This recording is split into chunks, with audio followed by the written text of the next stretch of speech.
Hello students, अस्सलाम वालेकुम। आज के इस वीडियो में हम डिस्कस करेंगे gene as part of DNA, homologous chromosome, locus, allele, genotype and its types, phenotype, dominant and recessive allele. Gene is part of DNA. The part of DNA sequence of nucleotide that contains the instruction of the synthesis of a particular protein is known as gene. यानी कि gene जो कि DNA का एक piece है, piece में क्या होता है, वही न्यूक्लियोटाइड की सीक्वेंस होती है और ये न्यूक्लियोटाइड का सीक्वेंस क्या तय करते हैं, प्रोटीन, स्पेसिफिक प्रोटीन बनाने का इनके पास इंस्ट्रक्शन होता है और सीक्वेंस ऑफ न्यूक्लियोटाइड को हम जीन कहते हैं। क्रोमोसोम के ऊपर कई थाउजेंड्स ऑफ जीन हो सकते हैं, 1000 भी हो सकते हैं, 1000 से ज़्यादा भी होते हैं, क्योंकि यहाँ पे देखिए पूरा जो डीएनए है, अगर इनको टुकड़ों में काटेंगे, अब टुकड़े बनाओगे तो 1000 से भी ज़्यादा बनेंगे। तो हर जो जीन एक न एक किसी न किसी ट्रेट के लिए जिम्मेदार होता है, या प्रोटीन बनाने के लिए जिम्मेदार होता है। क्रोमोसोम नंबर स्पेसिफिक होता है हर स्पीशी के अंदर। जैसे ह्यूमन की अगर बात करें तो 46 क्रोमोसोम हैं। ये क्रोमोसोम पेयर में होते हैं, यानी कि ह्यूमन में 23 पेयर ऑफ क्रोमोसोम है। तो जो पेयर ऑफ क्रोमोसोम है उसे होमोलोगस क्रोमोसोम कहते हैं। हम होमोलोगस क्रोमोसोम को इस तरह भी रिप्रेजेंट कर सकते हैं और इस तरह भी ड्रॉ कर सकते हैं या फिर रिप्रेजेंट कर सकते हैं। Locus, a fixed location on the strand of DNA where a gene or one of its pair is located. यानी कि देखें, पूरा जो क्रोमोसोम है वो किस चीज़ से बना है, डीएनए से बना है और डीएनए के एक खास ट्रेट के लिए इसकी जो सीक्वेंस ऑफ न्यूक्लियोटाइड है या फिर पार्ट ऑफ जो डीएनए है वो एक खास ट्रेट के लिए होगा, एक खास टुकड़ा एक खास ट्रेट के लिए होगा। सो इस टुकड़े की जो पोजीशन होगी या इस पीस ऑफ डीएनए की जो पोजीशन होगी उसे हम लोकस कहते हैं, पीस ऑफ डीएनए को हम जीन कहते हैं और जीन की इस पोजीशन को हम क्या कहते हैं, लोकस कहते हैं। यानी क्रोमोसोम के ऊपर जीन के लिए कोई ना कोई कुर्सी है, ठीक है, बैठने के लिए, ठीक है, उसकी पोजीशन है, कुर्सी है, यूँ समझ ली कि कुर्सी है, जीन की कोई कुर्सी है तो उस कुर्सी को क्या कहते हैं, लोकस कहते हैं। Each individual carries at least one pair of gene for each trait. जैसे कि पिछले उसमें हमने कहा कि क्रोमोसोम पेयर में होते हैं, तो जाहिर सी बात है जीन भी तो पेयर में होंगे, ठीक है। यानी कि एक ट्रेट के लिए, एक कैरेक्टर के लिए, अगर स्किन कलर के लिए, स्किन कलर एक ट्रेट है, हमारा स्किन जो कलर है वो ट्रेट है और इसकी जो जिम्मेदार जीन होंगे, इस ट्रेट के लिए जो जिम्मेदार जीन होंगे वो पेयर में होंगे, 2 होंगे जीन जो है पेयर में होंगे, यानी कि ये 2 होंगे तादाद में। Gene are represented by a letter or symbol ABNC। किसी भी अल्फ़ाबेटिक लेटर से, अल्फ़ाबेट से हम रिप्रेजेंट करते हैं ABNC, मर्जी Z तक जो भी कर लो। Both members of a gene pair में बी सेम। जैसे कि कहा था कि हर ट्रेट के लिए जो जिम्मेदार जीन होते हैं वो पेयर में होते हैं और ये दोनों पेयर या तो सेम हो सकते हैं या फिर डिफरेंट हो सकते हैं एक दूसरे से। सेम AA कैपिटल B या फिर कैपिटल B या फिर अगर ये एक दूसरे से डिफरेंट है तो एक जीन जो होगा कैपिटल A होगा और इसका जो दूसरा जीन होगा वो स्मॉल, बिल्कुल एक दूसरे से डिफरेंट होंगे।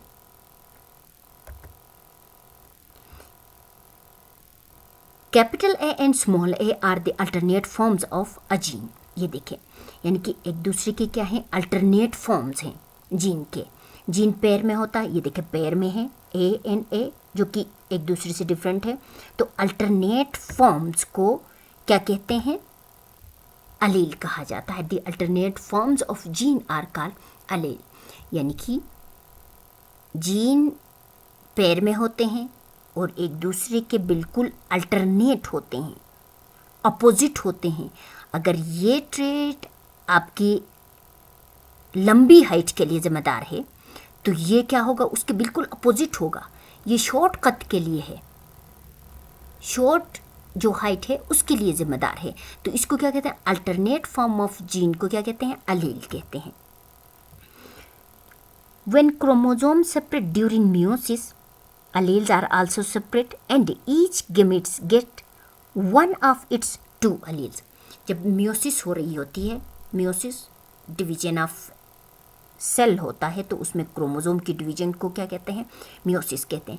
मियोसिस गेमेट्स में होता है, गेमेट्स फॉर्मेशन में, या ओवा एंड स्पर्म में होता है। जब यहाँ पे क्रोमोसोम सेपरेट हो रहे होते हैं, देखिए ये दो क्रोमोसोम होमोलोगस क्रोमोसोम है, और मियोसिस में होमोलोगस क्रोमोसोम जब मियोसिस 2 में ये अलग हो जाते हैं, तो एक क्रोमोसोम के साथ ये अलील जाएगा, जाहिर सी बात है, और दूसरे क्रोमोसोम के साथ ये अलील जाएगा। तो मियोसिस में जब क्रोमोसोम सेपरेट होते हैं तो उस जीन के अलील्स भी एक दूसरे से सेपरेट होते हैं ड्यूरिंग गेमेट फॉर्मेशन। और ये मियोसिस कहाँ होता है, ऑर्डिनरी सेल में या बॉर्डरी सेल में नहीं होता है, बल्कि गेमीट्स में मियोसिस होता है। स्पेसिफिक कॉम्बिनेशन, जीनोटाइप किसे कहते हैं, specific combination of genes in an individual is known as genotype. किसी भी इंडिविजुअल में, जैसे कि यहाँ पे एक बटरफ्लाई है, बटरफ्लाई में देखें इसका कलर क्या है, ब्राउन है या फिर डार्क कलर है। इसके लिए जो जिम्मेदार जीन है, इसका नाम, जीन का जो नाम है ए है। तो ए क्या चीज़ है, जीन है।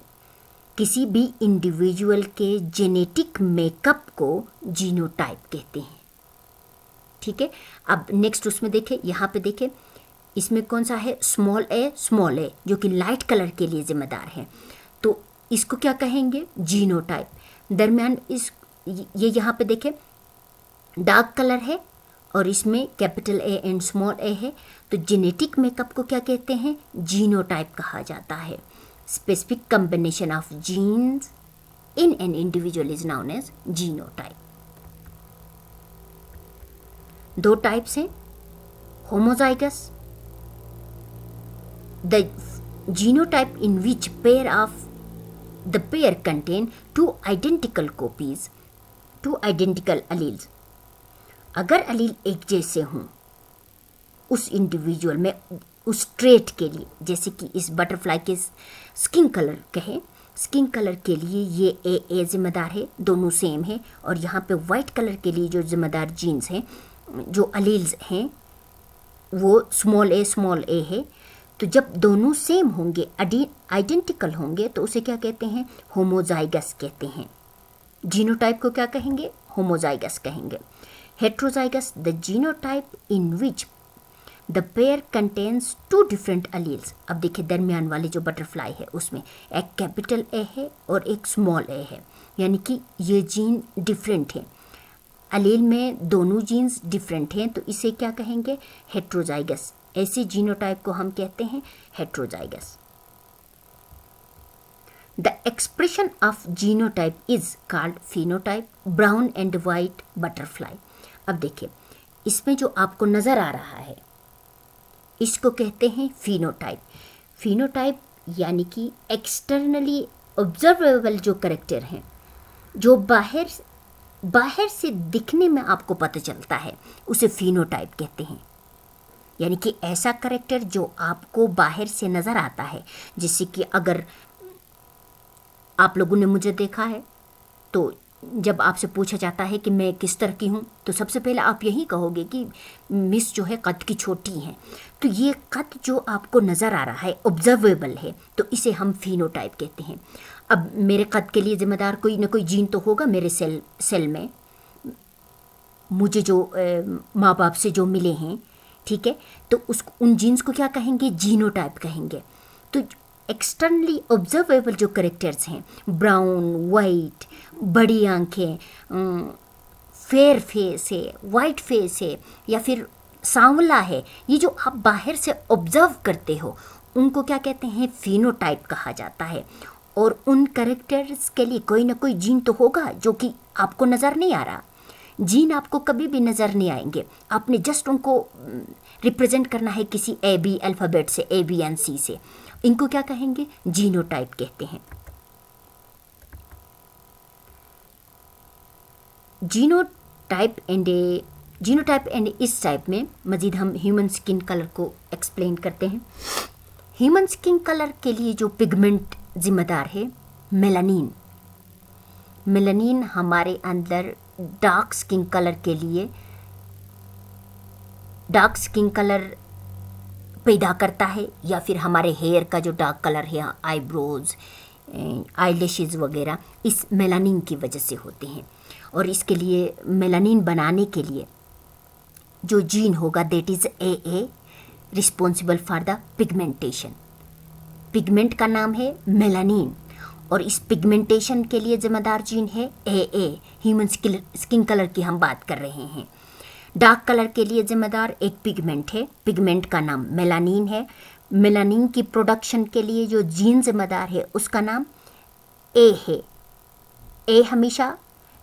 जीन हमेशा पेयर में होते हैं, तो ए होगा, यानी कि इस पिगमेंटेशन के लिए, कौन सी पिगमेंटेशन? मेलानिन की पिगमेंटेशन के लिए ये जिम्मेदार है।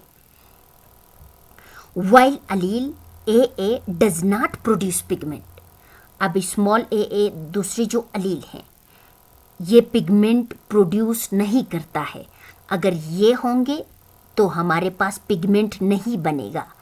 तो आगे क्या होगा देखें, इफ जीनोटाइप ए एंड ए, अगर जीनोटाइप की कॉम्बिनेशन या होमोलोगस होगी या फिर हेट्रोजाइगस होगी, होमोजाइगस हो या फिर हेट्रोजाइगस हो, तो वो उस इंडिविजुअल में पिगमेंट प्रोड्यूस होगा, मेलानिन प्रोड्यूस होगा, और उसका जो स्किन कलर होगा वो डार्क होगा।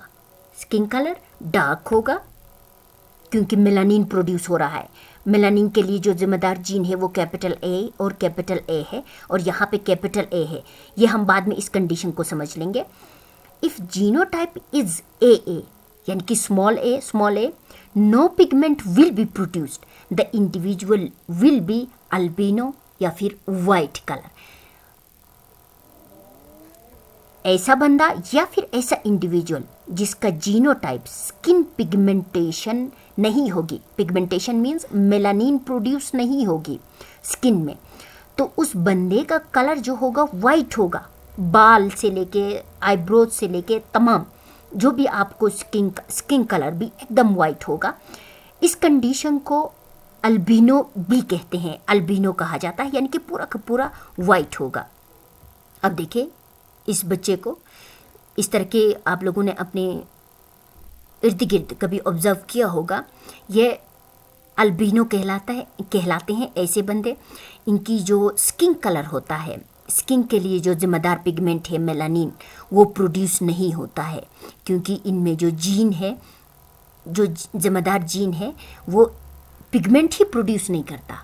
यूँ समझ लो कि इसकी जो खराब जो जीन है वो ये बनती है, ठीक है। जब मेलानिन नहीं बनेगी तो बच्चे या फिर उस इंडिविजुअल में ब्लैक कलर बिल्कुल भी नहीं होगा। इवन उनकी आंखों में भी जो ब्लैक कलर हमें नज़र आता है, आंखें या फिर आईब्रोज, आईलैशेस, हेयर, दुनिया में इससे कोई सफ़ेद मतलब आपको नहीं मिलेगा, ठीक है। तो इस कंडीशन को कहते हैं अल्बिनो। जबकि इसके बरक्स दिखे, इसमें जो डार्क स्किन कलर है, ये इसकी वजह क्या है? Capital A and capital A. जिस बंदे में जीन्स, स्किन कलर के लिए जीन्स अगर कैपिटल ए दोनों मौजूद हों, या फिर हेट्रोजाइगस कंडीशन हो, होमोजाइगस कंडीशन में तो ब्लैक आएगा ही आएगा, हेट्रोजाइगस कंडीशन में भी ब्लैक होगा, स्किन कलर जो है ब्लैक होगा, हेयर जो होंगे ब्लैक होंगे। जबकि इसके बरक्स क्या होगा, जो जब स्मॉल ए जीनोटाइप होगा तो उस इंडिविजुअल का कलर बिल्कुल वाइट होगा, आईलैशेस, आईब्रोज, हेयर सारे जो हैं वो वाइट कलर में नज़र आएंगे। इस कंडीशन को कहते हैं अल्बिनो कहा जाता है। डोमिनेंट एंड रिसेसिव अलील्स क्या होते हैं? इसको हमने कहा था हेट्रोजाइगस कंडीशन।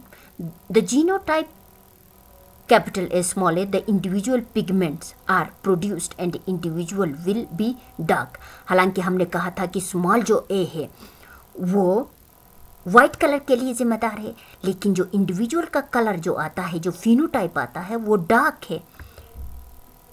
इन हेट्रोजाइगस कंडीशन, इस कंडीशन में जब कैपिटल ए होगा तो वो तो डन डार्क होगा ही होगा वो बंदा, ठीक है।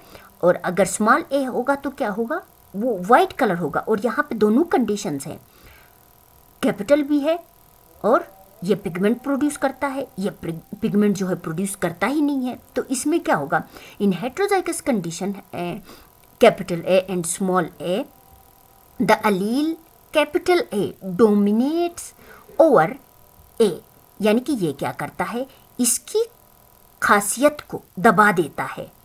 कैपिटल ए इस स्मॉल ए की खासियत को दबा देता है और इस स्मॉल ए की एक्सप्रेशन को मास्क करता है, सप्रेस करता है, उसे दबा देता है। तो ऐसी कंडीशन को क्या कहते हैं, when an in the heterozygous condition one allele mask or prevent the expression of the other. जो दूसरे अलील की एक्सप्रेशन को दबाता है या फिर मास्क करता है, उसको हम कहते हैं dominant allele. The dominant allele are represented by capital letters, और इनको डोमिनेंट अलील को हम कैपिटल लेटर से डिनोट करते हैं। और जो सप्रेस हो रहा है हेट्रोजाइगस कंडीशन में, ये सिर्फ हेट्रोजाइगस कंडीशन में होगा, डोमिनेंट एंड रिसेसिव का जो फंडा है, ठीक है। The alleles which is not express is called recessive, यानी कि हेट्रोजाइगस कंडीशन में वो अलील जो अपने आप को एक्सप्रेस करता है, दूसरे को दबा के अपने साथी अलील को दबाता है, उसके एक्सप्रेशन को दबाता है, उसे कहते हैं डोमिनेंट अलील। और जो दब रहा है, वो जो सप्रेस हो रहा है, उसे हम कहते हैं रिसेसिव अलील। आज की वीडियो में, इस वीडियो में हमने इन तमाम चीज़ों के बारे में पढ़ा, जिसमें कि gene is part of DNA, homologous chromosome, allele and genotype, phenotype, और साथ में हमने पढ़ा recessive and dominant allele. Next video में इससे एक नया टॉपिक लेके आएंगे। तब तक के लिए अल्लाह हाफिज़। Hope you understand. अल्लाह हाफिज़।